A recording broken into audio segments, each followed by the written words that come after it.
அன்பர்களே, நாம் அனைவரும் தொடர்ந்து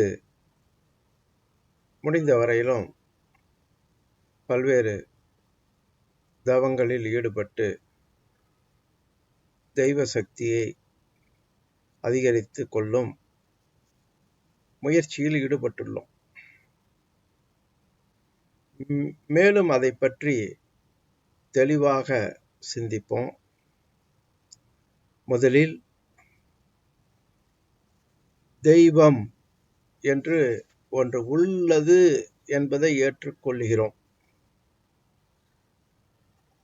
அந்த தெய்வம்தான் பிரபஞ்சம் முழுவதும் நிரம்பி அவற்றை இயக்குகிறது என்பதையும் ஏற்றுக்கொள்கிறோம். எங்கும் உள்ளது, எல்லாமாக இருக்கிறது, அணுவிலும் இருக்கிறது என்று நாம் அனைவரும் அறிவோம். அதே போல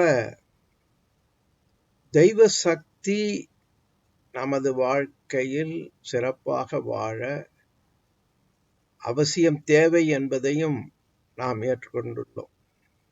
தெய்வ சக்தியின் உதவியுடன் தான் சிறப்பாக வாழ முடியும்.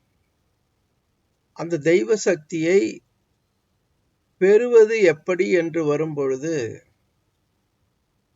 2 வழிகள் உள்ளன. ஒன்று, தெய்வத்தை பக்தி மார்க்கமாக புற வழிபாடாக செய்வது, தவத்தில் அதை அக வழிபாடாக செய்கிறோம்.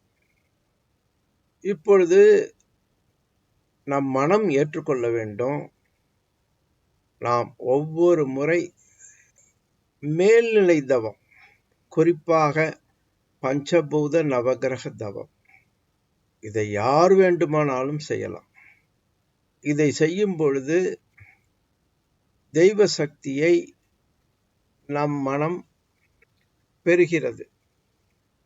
எனவே புற வழிபாடு அக வழிபாடு இரண்டும் ஒன்று என்கிற போது நாம் முதலில் நம் மனதில் ஏற்றுக்கொள்ள வேண்டும்.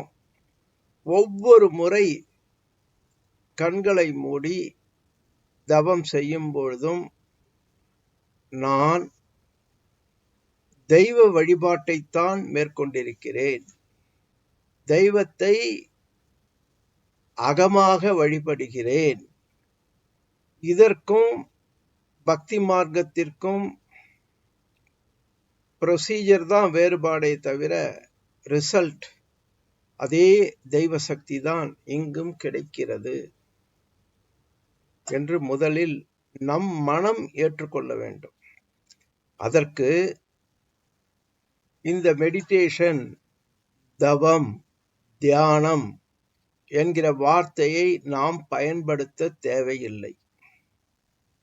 காலையில் எழுந்திருக்கிறோம், குடும்பத்தினரிடம் சொல்ல வேண்டும், நான் தெய்வ வழிபாட்டை இப்பொழுது மேற்கொள்ள இருக்கிறேன் என்று கூறிவிட்டு, என்னை தொந்தரவு செய்யாதீர்கள் என்று சொல்லி தனியாக அமர்ந்து கொண்டு கண்களை மூடி புருவமதி, உச்சந்தலை, பிறகு நவகிரகங்கள், பிரபஞ்சம், பஞ்ச பௌதிகங்கள் இவைகளை மனதை செலுத்தி அந்த தூய்மையான ஆற்றலை ஏற்றுக்கொண்டு மூலாதாரத்தில் தவத்தை நிறைவு செய்கிறோம். எனவே தினமும் நாம் தெய்வ வழிபாடு செய்ய வேண்டும் அகமாக. ஏதோ திருக்கோயில்களுக்கு சென்று பல்வேறு சிலை வழிபாடுகளை, அர்ச்சனைகளை, மந்திரங்களை செய்தால்தான் தெய்வ வழிபாடு என்பது இல்லை. நம் மனம் இதை ஏற்றுக்கொள்ள வேண்டும். அக வழிபாட்டில் நாம் இருக்கிறோம். அந்த அக வழிபாடு செய்த பிறகு நம் மனம் திருப்தி அடைய வேண்டும்.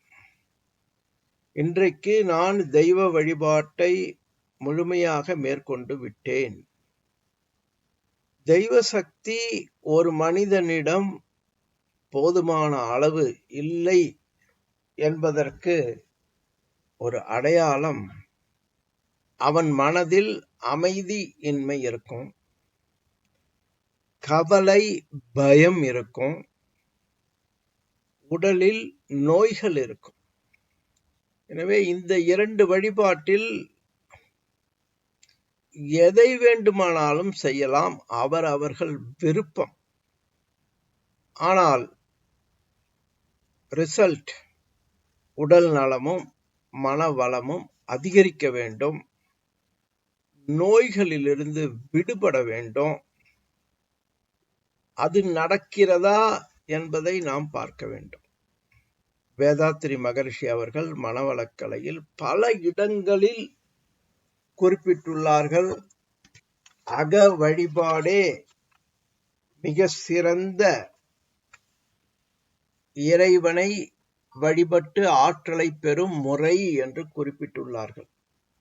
எனவே நாம் கொஞ்சம் கூட தயங்காமல் இன்று காலை தவம் செய்து விட்டோம் என்றால், யாராவது இன்று தெய்வத்தை வணங்கினீர்களா என்று கேட்டால் மகிழ்ச்சியாக ஆமாம், அக வழிபாட்டாக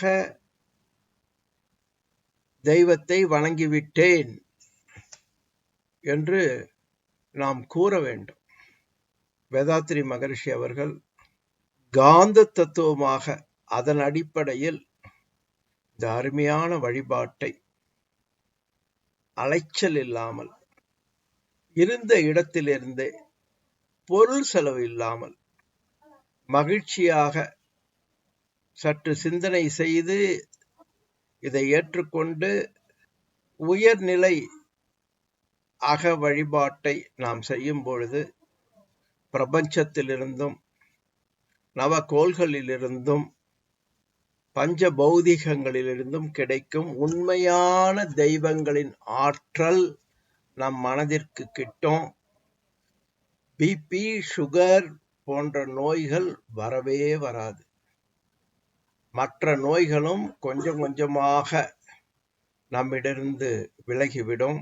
அதே போல உணவின் மூலம், நீரின் மூலம் ஆகாரத்தை அளவு முறையோடு எடுத்துக்கொள்ள வேண்டும்.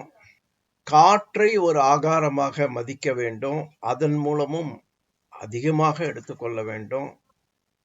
உடற்பயிற்சி, நடைப்பயிற்சியின் மூலமாக இரத்த ஓட்டத்தை சற்று அதிகம் செய்து கொண்டு வெப்ப ஆற்றலை ஏற்றுக்கொள்ள வேண்டும். தவத்தின் அக வழிபாட்டின் மூலம் தெய்வ சக்தியை அதிகரித்துக் கொள்ள வேண்டும், விண் ஆற்றலாக. எனவே இவைகளை முறையாக செய்வோம். தவம் செய்கிறவர்களுக்கு ஒரு சிறு குறை கூட தேவையில்லை. நான் வெளியில் சென்று தெய்வத்தை வணங்கவில்லையே என்ற ஆதங்கம் தேவையே இல்லை. வெளியே சென்று மிகவும் கஷ்டப்பட்டு அந்த கோயிலில் தரிசனம் முழுமையாக செய்ய முடியாமல், மனம் முழுமையாக ஈடுபடாமல் போயிட்டு வந்ததுதான் மிச்சம். ஆற்றல் அதில் மிக குறைவாக கிடைப்பதற்குத்தான் வாய்ப்பு இருக்கிறது. ஆனால் வீட்டிற்குள்ளே இருந்து நாம் நம் மனம் ஏற்றுக்கொண்டு அக தெய்வ வழிபாட்டை செய்யும் பொழுது அது வயதானவர்களுக்கும் மற்றவர்களுக்கும் மிக மிக உதவியாக இருக்கும். நன்றாக இதை பற்றி சிந்தித்து சிறிதளவு கூட நான் அக வழிபாட்டை செய்யும் பொழுது அதுவும் திருக்கோயில்களுக்கு செல்வதும் ஒன்றுதான், அதைவிட இது எளிதானது, சக்தி கூட கிடைக்கிறது என்பதை நம் மனம் ஏற்றுக்கொள்ள வேண்டும். சிந்திப்போம், செயல்படுவோம். வாழ்க வளமுடன்.